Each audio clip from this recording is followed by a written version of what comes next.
a gente trabalha com arcos, nós aprendemos desde lá do ensino fundamental que eles têm uma medida, né? Muitas vezes elas são dadas em grau, né?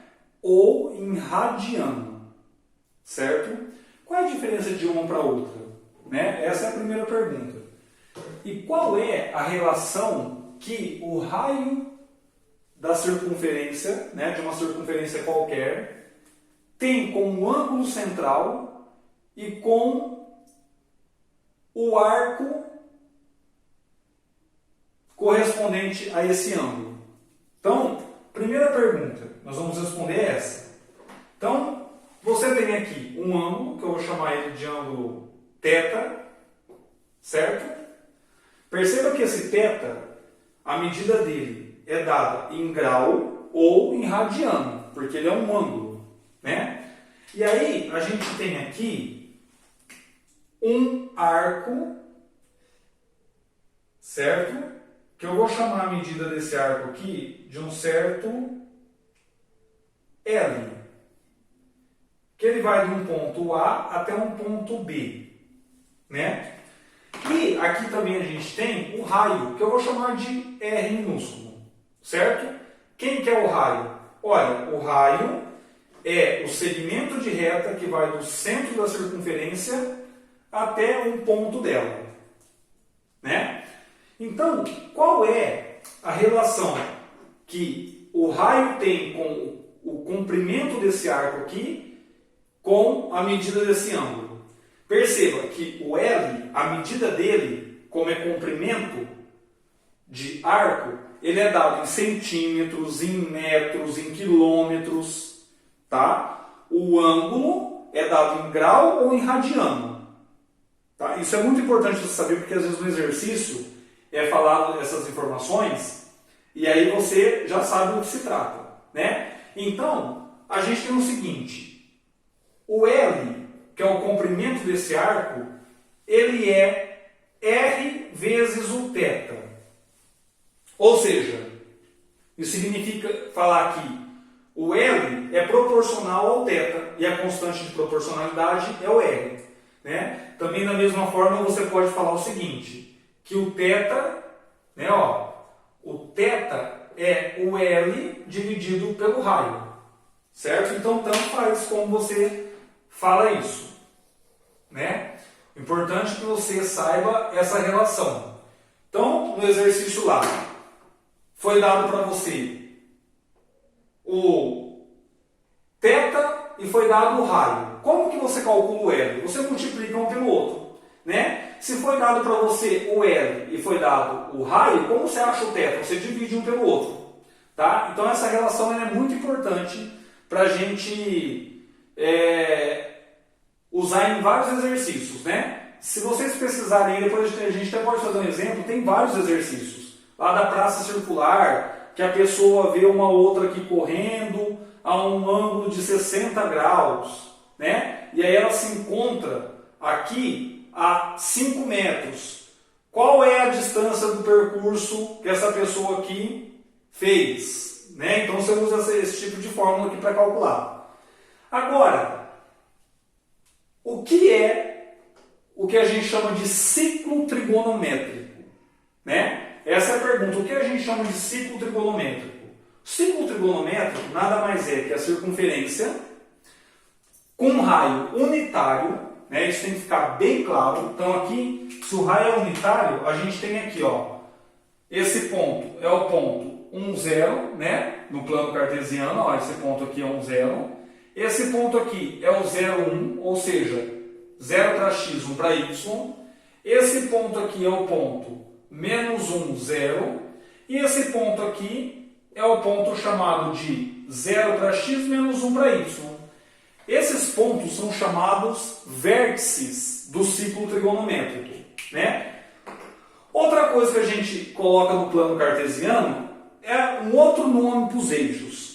Agora, o eixo x, ele passa a se chamar eixo dos cossenos. E o eixo y, eixo dos senos. Certo? Agora, como que a gente trabalha com esse ciclo trigonométrico? Bom, O sentido positivo dele é o sentido anti-horário, certo? E o sentido negativo é o sentido horário.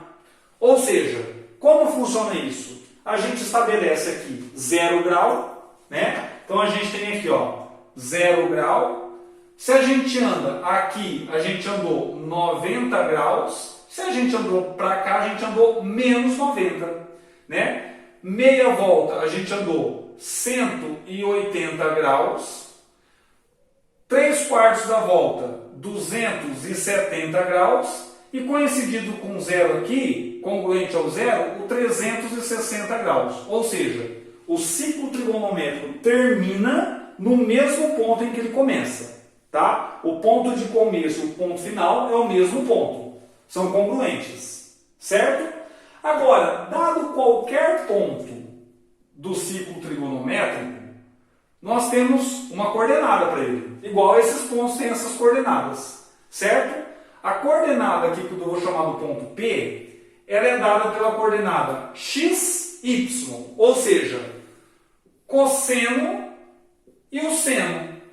Então, a gente associa a esse ponto um arco, que eu vou chamar de x. Né? Ó, então, aqui um arco x. Certo? Então, coordenadas. Cosseno de x está aqui, seno de x está aqui. Então, percebam. A primeira coordenada é referente ao cosseno. A segunda coordenada é referente ao seno. Então, olha só que coisa interessante. Eu não preciso mais decorar o seno e o cosseno desses pontos são os vértices. Por quê? Olha, quem que é o cosseno de zero? Primeira coordenada, que é 1. Quem que é o seno de zero? Segunda coordenada, que é o 0. Quem que é o cosseno de 180? Menos 1. Quem que é o seno de 270? Menos 1. Quem que é o cosseno de 90? 0. Quem que é o seno de 90? 1. Então, a primeira coordenada do ponto, cosseno. Segunda coordenada, seno. É só lembrar que lá quando a gente trabalha com coordenadas cartesianas, a primeira coordenada é sempre o x, a segunda é o y. No caso, o nosso x é o cosseno e o nosso y é o seno. Tá? Então, dentro disso daqui, se a gente pega, por exemplo, um valor conhecido, né? Olha lá, vamos pegar aqui, por exemplo, 45 graus. Né? Ó, 45 graus está aqui. Certo?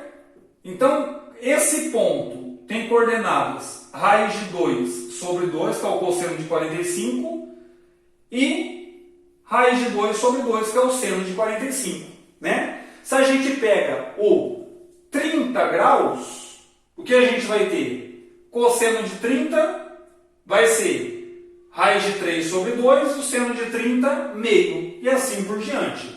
E isso vale para todos os quadrantes. Então, por exemplo, se eu quiser calcular o valor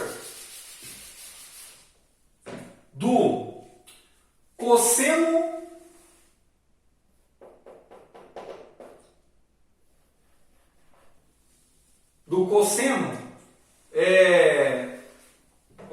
o sinal do cosseno de 740 graus. Se eu quiser saber o sinal do cosseno de 740 graus, como que eu faço? Olha, para entender o ciclo, uma volta 360, duas voltas 720, 3 voltas 1080 graus e assim por diante. E ao contrário também. Uma volta para trás, menos 360, menos 720, menos 1080. Então, se eu quiser saber onde está o ponto que está associado aos 740 graus, por exemplo, o ponto associado ao 45 graus está no primeiro quadrante. Eu sei que no primeiro quadrante o cosseno é positivo, o seno também, né? Então, como que eu faço? Eu pego 740, divido por 360, que é o valor de uma volta completa.